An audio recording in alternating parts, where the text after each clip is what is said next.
स्वदेशी और हमें विदेशी वस्तुओं का बहिष्कार करना चाहिए।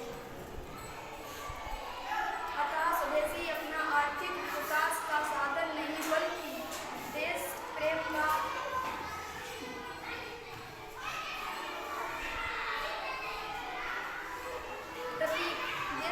प्रतीक है। जय जय भारत।